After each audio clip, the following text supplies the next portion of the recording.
नमस्कार दोस्तों, मैं मनीष कुमार आपका बहुत बहुत स्वागत करता हूं आपके अपने YouTube channel Manish study point से। दोस्तों आज है 5 जुलाई, तो 5 जुलाई की करंट अफेयर से पहला क्वेश्चन है, हाल ही में किस संस्थान ने टीचिंग सेटअप मोबाइल मास्टर जी को विकसित किया है। तो ये बच्चों की शिक्षा को नियमित बनाने के लिए एक टीचिंग सेटअप बनाया गया है जिसका नाम है मोबाइल मास्टर जी, और इसको विकसित किया है आईआईटी कानपुर ने। अगर बात करें इस सेटअप की, तो इसका जो मेन पर्पज़ है वो है ग्रामीण क्षेत्रों में रहने वाले जो भी स्टूडेंट हैं तो उनकी शिक्षा को नियमित बनाए रखना।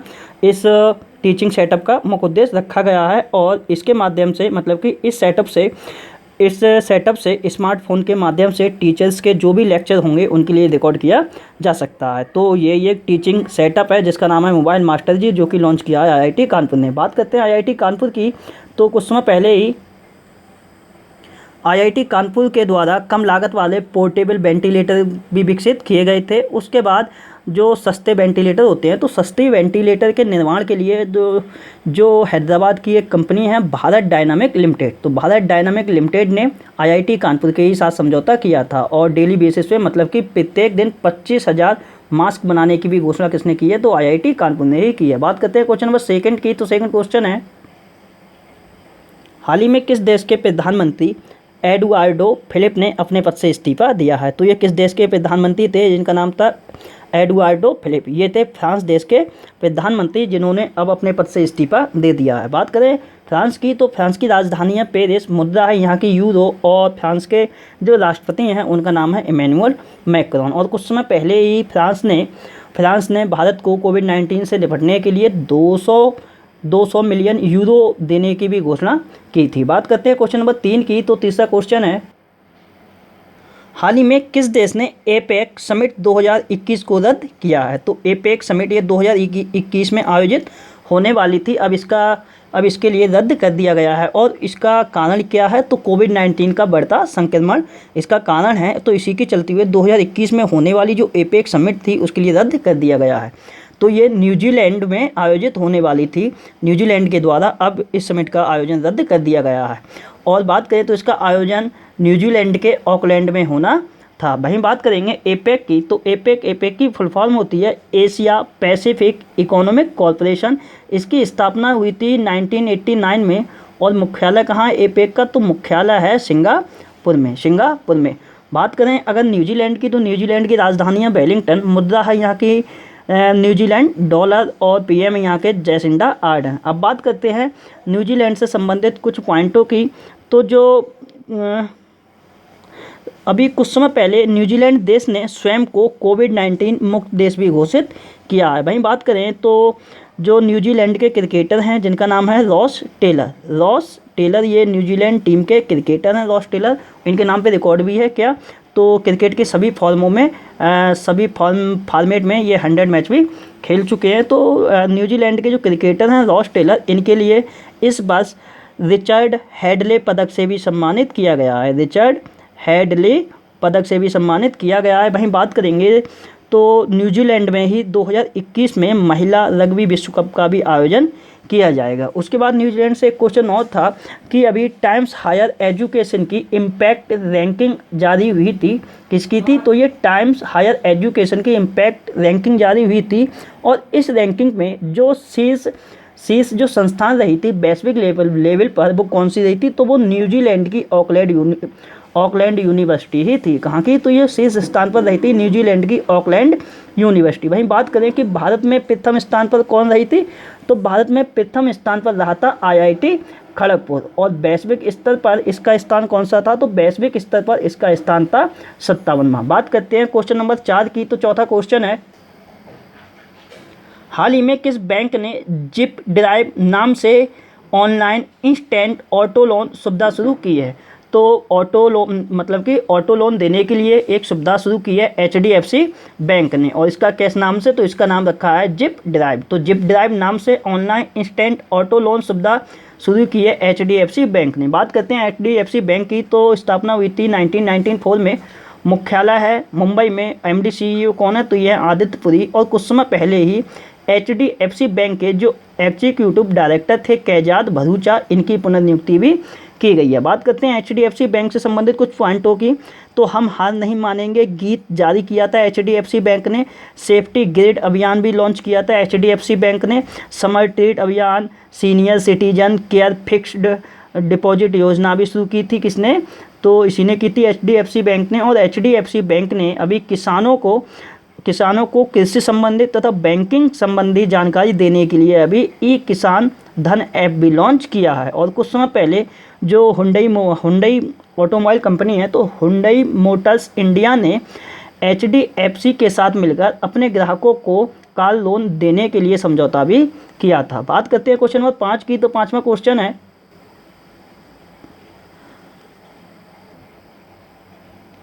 हाल ही में रिलीज की गई पुस्तक, और इस पुस्तक का नाम है future of higher education 9 mega trends के लेखक कौन है? तो हाल ही में ये पुस्तक लॉन्च की गई है जिसका नाम है फ्यूचर ऑफ हायर एजुकेशन। इसके लेखक कौन है? तो इसके लेखक हैं CAB पट्टाभी राम के द्वारा इस पुस्तक को लिखा गया है। बात करें इस पुस्तक की लॉन्चिंग किसने की है, तो इस पुस्तक की जो लॉन्चिंग की है भारत के उपराष्ट्रपति M वेंकैया नायडू के द्वारा की गई है। अगर बात करें M वेंकैया नायडू जी की, ये कौन है? तो ये भारत के उपराष्ट्रपति हैं। तो M वेंकैया नायडू को कुछ समय पहले कोमोरोस देश है, तो कोमोरोस ने अपने देश के हाईजेस्ट सिविलियन अवार्ड से सम्मानित किया था। उसका क्या नाम था? तो ऑर्डर ऑफ रेड क्रिसेंट से भी सम्मानित किया था M वेंकैया नायडू के। और जब M वेंकैया नायडू का 2 वर्ष का कार्यकाल पूरा हुआ था, तब इन्होंने अपने 2 वर्ष के कार्यकाल को एक बुक में मतलब लिखा था, और उस पुस्तक का क्या नाम था? तो लिसनिंग, लर्निंग एंड लीडिंग। और इस पुस्तक को लॉन्च किसने किया था? तो इसके लॉन्च किया था अमित शाह ने। तो ये भी आप ध्यान रख के चलना, उपराष्ट्रपति M वेंकैया नायडू से कुछ पॉइंट थे। बात करते हैं क्वेश्चन नंबर 6 की, तो 6 क्वेश्चन है, हाल ही में किस राज्य की सरकार ने देवघर में आयोजित होने वाले विश्व प्रसिद्ध सिरमणि मेले को स्थगित कर दिया है? तो ये विश्व प्रसिद्ध सिरमणि मेला है जो कि कहाँ पे आयोजित किया जाता है? तो ये देवघर में आयोजित किया जाता है। और किस राज्य की सरकार ने इसे अब स्थगित कर दिया है?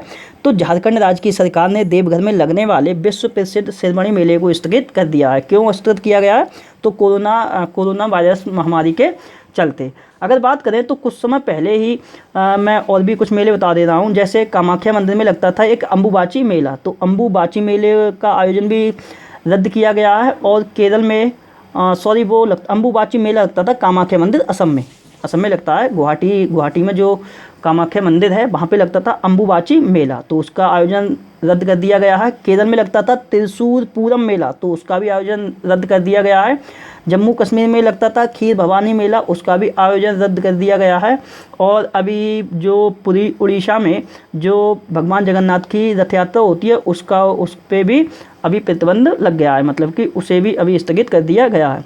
बात करेंगे ये जो देवघर में विश्व प्रसिद्ध सिरमणि मेला लगता है, तो इस मेले में देवघर के जो शिव मंदिर है उसमें प्रत्येक वर्ष श्रावण के महीने में लगभग 30 लाख श्रद्धालु शिवलिंग पर जल चढ़ाते हैं। और देवघर का जो ये मंदिर है, ये मंदिर भगवान शिव के 12 ज्योतिर्लिंगों में से एक है। बात करते हैं झारखंड की, तो झारखंड की राजधानी है रांची, मुख्यमंत्री हैं हेमंत सोरेन, राज्यपाल है द्रौपदी मुर्मू है यहाँ पे द्रौपदी मुर्मू। और जो झारखंड का हाई कोर्ट है उसके मुख्य न्यायाधीश कौन है? तो ये हैं डॉक्टर रवि रंजन। बात करते हैं झारखंड की, तो कुछ समय पहले इसने शहरी श्रमिकों को रोजगार देने के लिए 100 दिन का रोजगार देने के लिए एक योजना चलाई थी जिसका नाम था मुख्यमंत्री श्रमिक योजना। वहीं बात करें तो कुछ समय पहले झारखंड की लेखिका है, मैंने कल ही आपके लिए नोट कराया था, जिनका नाम है कृतिका पांडे।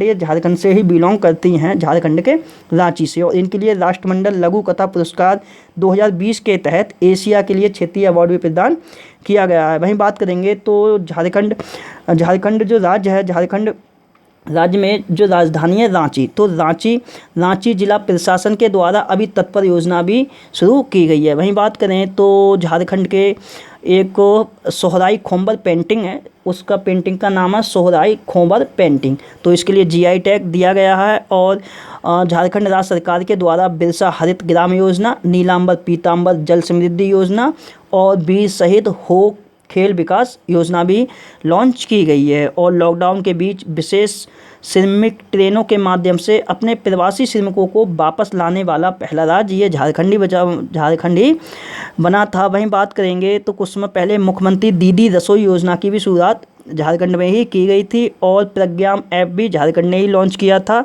वहीं बात करें तो ग्रीन पीस इंडिया की रिपोर्ट के अनुसार भारत का जो सबसे प्रदूषित शहर है वो झारखंड का झरिया शहरी है। उसके बाद सरकार आपके द्वार तक नामक पहल की शुरुआत की थी किसने? झारखंड ने।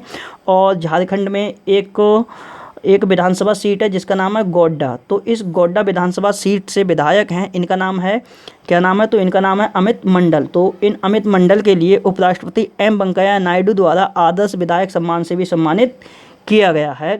ये किया गया है जनवरी में। बात करते हैं क्वेश्चन नंबर 7 की। तो सातवां क्वेश्चन है हाल ही में किस राज्य ने दिल्ली के बाद प्लाज्मा बैंक की स्थापना की घोषणा की है? तो ये की है असम राज्य की सरकार ने। तो असम ने घोषणा की है कि कुछ समय पहले ही दिल्ली ने ये घोषणा की थी कि देश का पहला वो प्लाज्मा बैंक की स्थापना करेगी। ये घोषणा की थी पहले दिल्ली ने। तो दिल्ली ने सबसे पहले घोषणा की है और उसके बाद अब ये प्लाज्मा बैंक प्लाज्मा बैंक को स्थापित करने की घोषणा कर दी है असम राज्य की सरकार ने। असम के गुवाहाटी में ये प्लाज्मा बैंक स्थापित किया जाएगा। तो कोविड-19 के उपचार में प्रयोग की जा रही जो प्लाज्मा थेरेपी है, तो प्लाज्मा थेरेपी के लिए प्लाज्मा एकत्र करने का कार्य करेगी ये प्लाज्मा बैंक। वहीं बात करें असम की, तो असम की राजधानी है दिसपुर, मुख्यमंत्री हैं सर्बानंद सोनोवाल, राज्यपाल हैं जगदीश मुखी और असम का जो हाईकोर्ट है गुवाहाटी हाईकोर्ट उसके मुख्य न्यायाधीश हैं अजय लांबा। और असम राज्य की सरकार ने अभी एक अध्यादेश भी पारित किया है MSME के क्षेत्र से संबंधित। और इसमें यह कहा गया है कि कोई भी उद्यमी अगर असम राज्य में कोई भी उद्योग स्टार्टअप लगाएगा तो उसे 3 साल तक किसी भी प्रकार की परमिशन लेने की ज़रूरत नहीं है। वहीं बात करें तो स्कूलों में मुफ्त प्रवेश के लिए प्रज्ञान भारती योजना भी लॉन्च की है किसने? तो ये असम ने ही लॉन्च की है। उसके बाद बात करें तो प्रतिरोधक क्षमता बढ़ाने में सक्षम एक पाउडर है और ये इसका नाम रखा गया है फंगल पाउडर। इसका जो निर्माण किया गया है वो असम के विश्वविद्यालय बोडोलैंड विश्वविद्यालय के द्वारा किया गया है। और असम की संस्था IIT गुवाहाटी, तो IIT गुवाहाटी के द्वारा अल्जाइमर रोग के कारण जो मेमोरी लॉस होती है उसको रोकने के लिए एक नए तरीके की भी खोज की गई है। वहीं बात करें तो कुछ समय पहले असम राज्य ने अपने राज्य के पत्रकारों को 50 लाख का बीमा कवर देने की भी घोषणा की थी। और धनवंतरी योजना की भी शुरुआत हुई है असम में। अम्बुबाची मेला को कोविड-19 के कारण अभी रद्द कर दिया गया है। तो गुवाहाटी के क्षेत्र में सीनियर सिटीजन तथा महिलाओं के लिए फ्री ऑफ कॉस्ट बसों में यात्रा कराने के लिए एक योजना भी लॉन्च की थी असम राज्य की सरकार ने। वो कौन सी योजना थी? तो उसका नाम था भ्रमर सारथी योजना। और असम के ही हैं जादव पायेंग, और जादव पायेंग के लिए ये असम के पर्यावरण कार्यकर्ता हैं। इनके लिए स्वामी विवेकानंद कर्मयोगी पुरस्कार 2020 के लिए नामांकित किया गया है। वहीं जादव पायेंग को 128वां राष्ट्रमंडल पॉइंट ऑफ लाइट पुरस्कार से भी सम्मानित किया गया है। उसके बाद बात करें तो 65वें फिल्म फेयर अवार्ड्स जो हुए थे 2020 में, इसका आयोजन भी कहाँ किया गया था? तो असम में जगह पड़ती है एक जगह जिसका नाम है गुवाहाटी।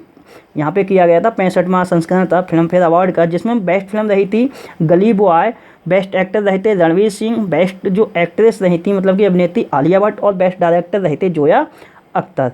और ये सब अवार्ड गली बॉय के लिए ही मिले थे। बात करें तो कुछ समय पहले 71वां जो गणतंत्र दिवस हुआ था, इसमें सर्वश्रेष्ठ झांकी का पुरस्कार भी असम राज्य की झांकी को ही दिया गया था। और जो 30 खेलो इंडिया यूथ गेम्स हुए थे उसका भी आयोजन कहाँ किया गया था? तो असम के गुवाहाटी में किया गया था, जिसमें कि सर्वाधिक पदक किसने जीते थे? तो महाराष्ट्र ने जीते थे। बात करते हैं क्वेश्चन नंबर 8 की। तो 8वां क्वेश्चन है हाल ही में किस राज्य सरकार द्वारा जूनियर वकीलों को 3000 रुपये मासिक स्कॉलरशिप देने की घोषणा की गई है? तो ये घोषणा की है तमिलनाडु राज्य की सरकार ने। तमिलनाडु राज्य की सरकार जो जूनियर वकील हैं उनके लिए वित्तीय सहायता के रूप में 3000 रुपये प्रति माह के हिसाब से स्कॉलरशिप देगी। बात करें अगर तमिलनाडु की, तो तमिलनाडु की राजधानी है चेन्नई, मुख्यमंत्री हैं E.K. पलानीस्वामी, राज्यपाल हैं बनवारी लाल पुरोहित, और तमिलनाडु का जो हाईकोर्ट है उसके मुख्य न्यायाधीश हैं अमरेश्वर प्रताप शाही।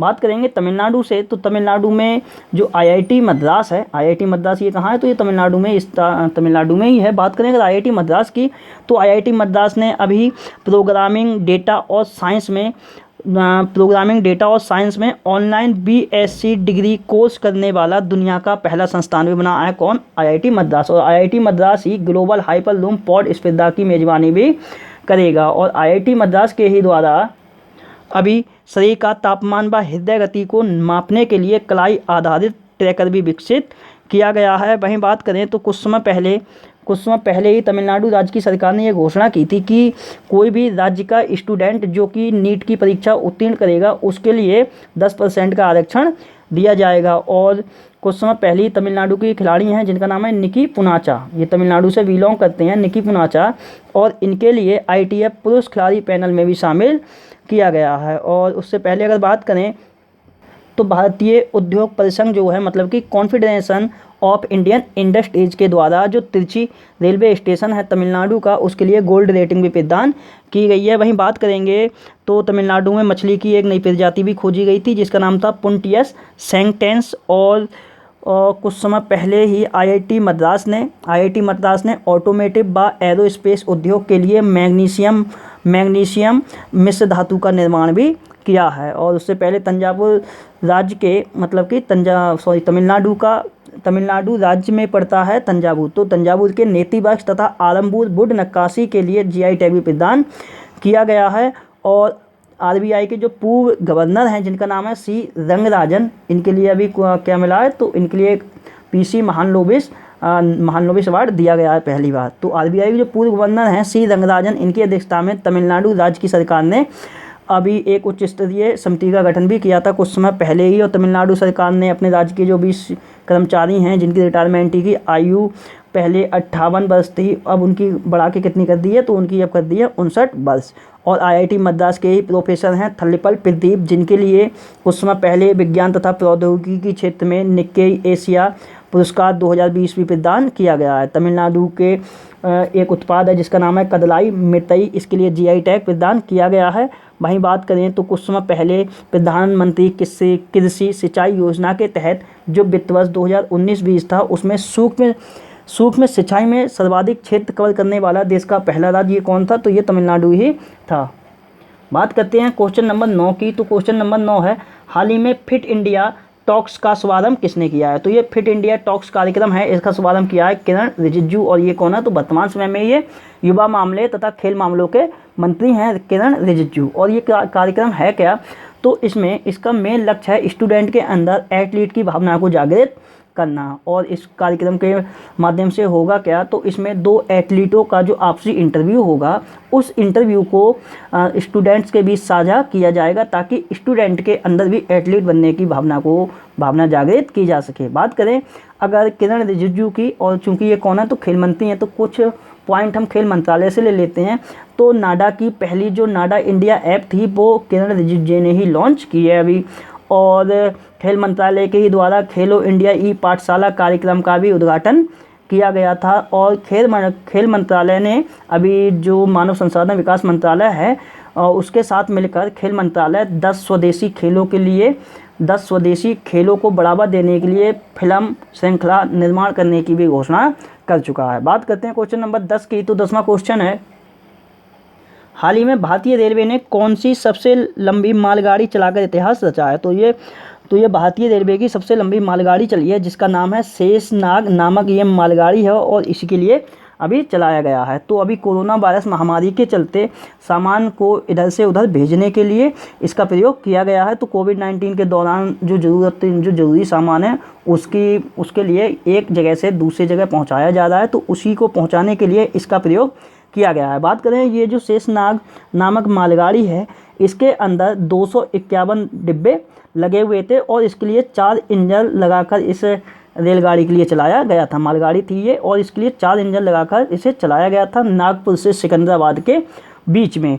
और इसकी जो लंबाई थी वो थी 2.8 किलोमीटर ये लंबी थी। ऑफिशियली अगर बात करें इस मालगाड़ी की, तो ये कोई एक रेलगाड़ी नहीं थी। जब इसमें 4 इंजन लगे हैं तो इसमें 3 या 4 मालगाड़ियों को ऐड करके ये मालगाड़ी चलाई गई थी। बात करें अब तो ये कहाँ से कहाँ तक चली है, तो नागपुर से सिकंदराबाद के बीच ये चली है। बात करें रेल मंत्री की, तो रेल मंत्री कौन है, तो ये वर्तमान समय में पीयूष गोयल, और रेल बोर्ड के जो अध्यक्ष हैं वो कौन है, तो वो हैं विनोद कुमार यादव। बात करते हैं क्वेश्चन नंबर 11 की, तो 11वां क्वेश्चन है, हाल ही में सरोज खान का निधन हो गया, ये कौन थी। तो ये सरोज खान, इनका हाल ही में निधन हो गया, ये कौन थी, तो ये बहुत ही ज़्यादा फेमस बॉलीवुड की कोरियोग्राफर थी, और इनका जो मूल नाम था इनका निर्मला किशन चंद्र संधू सिंह नागपाल, और इन्होंने बॉलीवुड के 2000 से ज़्यादा गानों में कोरियोग्राफी की थी। और बात करें इनकी, तो डांसिंग क्वीन भी इनके लिए बोला जाता है, किसके लिए, सरोज खान के लिए। बात करें कुछ अन्य निधन हुई, तो अभी एवर्टन वीक का निधन हुआ है, ये वेस्ट इंडीज़ के पूर्व क्रिकेटर थे, और उपा राकमलोवा इनका निधन हुआ है, तो ये मिजोरम राज्य के पूर्व विधानसभा स्पीकर थे। और एक निधन और हुआ है जिनका नाम है कार्ल रेनर, ये कौन थे, तो ये अमेरिका के हास्य कलाकार थे, बहुत ही फेमस थे ये कार्ल रेनर। बात करते हैं क्वेश्चन नंबर 12 की, तो 12वां क्वेश्चन है, हाल ही में किसे संयुक्त राष्ट्र में नीति अधिकारी के रूप में नियुक्त किया गया है। तो संयुक्त राष्ट्र मतलब कि यूनाइटेड नेशन में नीति अधिकारी के रूप में नियुक्त की गई है, इनका नाम है वैशाली मोहंती। बात करते हैं संयुक्त राष्ट्र की, तो संयुक्त राष्ट्र की स्थापना हुई थी 24 अक्टूबर 1945 में, और 24 अक्टूबर के लिए ही क्या मनाया जाता है, तो संयुक्त राष्ट्र स्थापना दिवस भी मनाया जाता है, और विश्व पोलियो दिवस भी 24 अक्टूबर के लिए ही मनाया जाता है। मुख्यालय कहाँ है, तो मुख्यालय है न्यूयॉर्क में, महासचिव है एंटोनियो गुतेरस। और कल ही मैंने आपके लिए नोट कराया था कि अभी तो जो जिनेवा है, तो जिनेवा स्थित जो संयुक्त राष्ट्र के अंतर्राष्ट्रीय संगठन हैं, तो जिनेवा स्थित संयुक्त राष्ट्र के अंतर्राष्ट्रीय संगठनों के लिए भारत के स्थायी प्रतिनिधि अभी नियुक्त किए गए थे। इनका क्या नाम था, तो इनका नाम था इंद्रमणि पांडे ये नियुक्त हुए हैं। तो ये भी संयुक्त राष्ट्र अपॉइंटमेंट था जो मैंने कल आपके लिए नोट कराया था। और संयुक्त राष्ट्र के महासचिव कौन है, तो ये है एंटोनियो गुतेरस। बात करते हैं एक और नियुक्ति हुई है, हालांकि ये संयुक्त राष्ट्र की नहीं है, लेकिन मैंने यही लिखी है जयंत कृष्णा की। जयंत कृष्णा ये कौन बने हैं, तो ये ब्रिटेन भारत व्यापार परिषद के नए CEO बनाए गए हैं, और ब्रिटेन भारत व्यापार परिषद के CEO बनने वाले ये पहले भारतीय व्यक्ति भी हैं। बात करें अगर ब्रिटेन भारत व्यापार परिषद की, यहाँ पे मैं लिखा है UKIBC, मतलब कि United kingdom India business council. तो इसकी स्थापना हुई थी 2007 में, और मुख्यालय है लंदन में। और ये जो जयंत कृष्णा जी हैं, ये 1 सितंबर 2020 से CEO के पदभार संभालेंगे। बात करते हैं क्वेश्चन नंबर 13 की, तो 13वां क्वेश्चन है, हाल ही में केयर रेटिंग ने वित्त वर्ष 2020-21 के लिए भारत की GDP वृद्धि दर कितनी अनुमानित की है। तो कोविड-19 महामारी के दौरान जो भी रेटिंग एजेंसियां हैं उनके द्वारा अभी भारत की वृद्धि दर अनुमानित की जा रही है। तो कोई भी जो रेटिंग एजेंसी है वो प्लस में तो अनुमानित नहीं कर रही है, माइनस में जरूर कर रही है, मतलब कि और ज़्यादा खराब रहेगी। तो ये माइनस में इसने लगाई है, माइनस में 6.4%। बात करें अगर केयर रेटिंग की, तो ये भारत की एक रेटिंग एजेंसी है जिसका मुख्यालय मुंबई में है, और MD और CEO कौन है, तो ये हैं अजय महाजन। इनकी भी नियुक्ति इसी वर्ष की गई है। बात करते हैं क्वेश्चन नंबर 14 की, तो 14वां क्वेश्चन है, हाल ही में चोलमंडलम MS जनरल इंश्योरेंस, ये इंश्योरेंस लिखा है, इंश्योरेंस के नए प्रबंध निदेशक कौन नियुक्त हुए हैं। तो चोलमंडलम जनरल इंश्योरेंस के नए MD मतलब कि मैनेजिंग डायरेक्टर नियुक्त हुए हैं, इनका नाम है V सूर्य नारायण। बात करें चोलमंडलम MS जनरल इंश्योरेंस की, तो इसकी स्थापना 2001 में हुई थी, और मुख्यालय कहाँ है, तो मुख्यालय है तमिलनाडु की राजधानी चेन्नई में। और MD कौन बन गए, तो MD यही बन गए हैं, V सूर्य नारायण। बात करते हैं क्वेश्चन नंबर 15 की, तो 15वां क्वेश्चन है, हाल ही में किसे 2020 के डायना पुरस्कार के लिए चुना गया है। तो बस 2020 के डायना पुरस्कार के लिए जो चुनी गई हैं उनका नाम है फ्रेया ठकराल। ये दिल्ली की 13 वर्षीय एक लड़की हैं, और इनके लिए ही डायना पुरस्कार 2020 के लिए चुना गया है। बात करेंगे इस पुरस्कार की, तो ये पुरस्कार वेल्स की जो राजकुमारी हैं डायना, उनकी जयंती पर युवाओं को सामाजिक व मानवीय प्रयासों में अहम योगदान देने के लिए ये पुरस्कार दिया जाता है। और ये फ्रेया ठकराल हैं, इनके लिए ये अवार्ड क्यों दिया जा रहा है, तो ये पुरस्कार इन्होंने रीसाइक्लर नाम का एक ऐप विकसित किया था, और ये ऐप वेब आधारित मोबाइल एप्लीकेशन यूजर्स को अपशिष्ट संचालकों से जोड़ने का काम करता है। तो ये हैं फ्रेया ठकराल, जो कि दिल्ली की 13 वर्षीय लड़की हैं। तो इन्हीं के लिए डायना पुरस्कार 2020 के लिए चुना गया है। बात करते हैं एक अवार्ड और भी है, तो मैंने यहीं पे नोट कर रखा है कि महाराष्ट्र सरकार के द्वारा नदबर्र Prabhakar Parnasikar lifetime achievement पुरस्कार से रत्नाकर मतकरी को रंगमंच के क्षेत्र में सम्मानित किया जाएगा। तो महाराष्ट्र सरकार के द्वारा Natwar Prabhakar Parnasikar lifetime achievement पुरस्कार से सम्मानित की जाएंगे। इनका नाम है रत्नाकर मतकरी। और इन्हें ये अवार्ड क्यों दिया जाएगा? तो रंगमंच के क्षेत्र में उत्कृष्ट योगदान के लिए। बात करें अगर रत्नाकर मतकरी की तो 1986 में इनके लिए दादा साहब फाल्के अवार्ड भी प्रदान किया जा चुका है। 2003 में इन्हें संगीत नाटक अकादमी पुरस्कार से भी सम्मानित किया जा चुका है।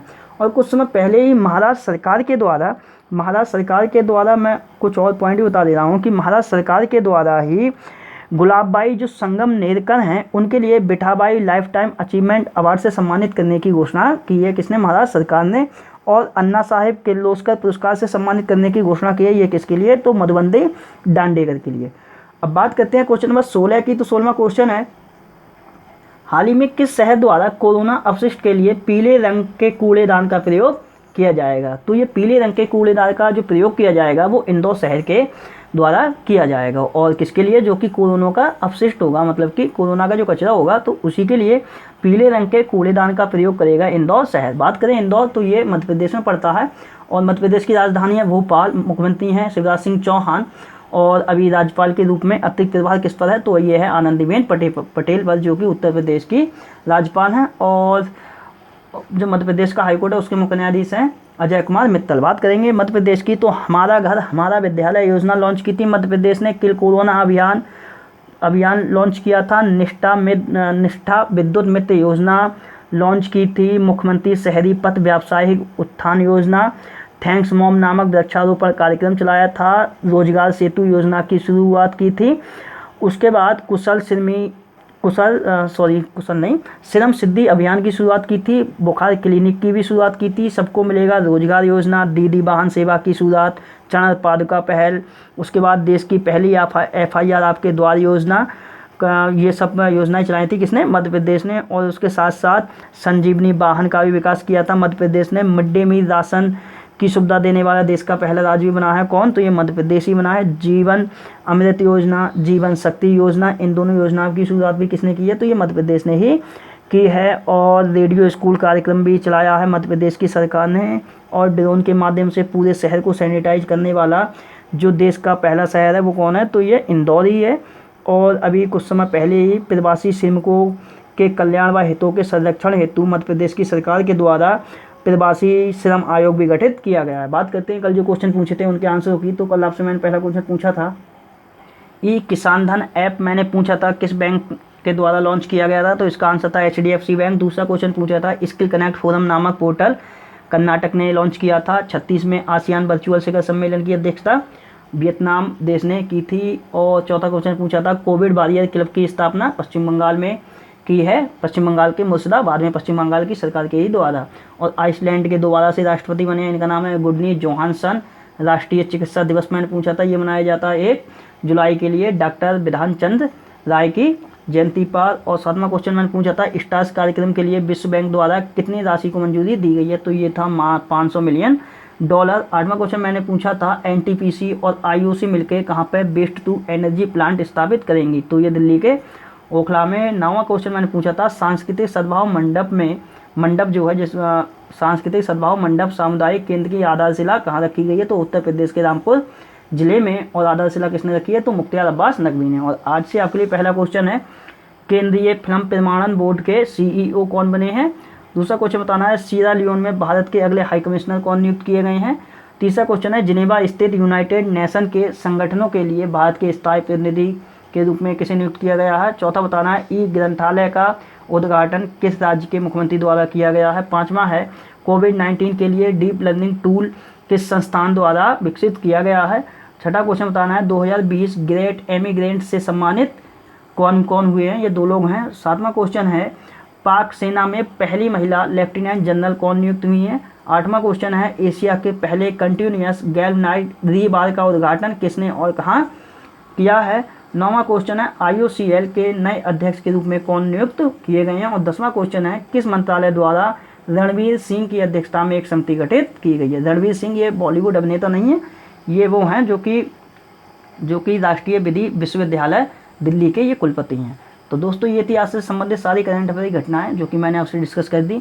मेरे द्वारा बनाई हुई वीडियो अगर आपके लिए पसंद आती है तो मेरे चैनल मुझे स्टडी पॉइंट के लिए लाइक करें, शेयर करें, सब्सक्राइब करें। वीडियो को टाइम देने के लिए बहुत बहुत धन्यवाद। आपका दिन शुभ हो।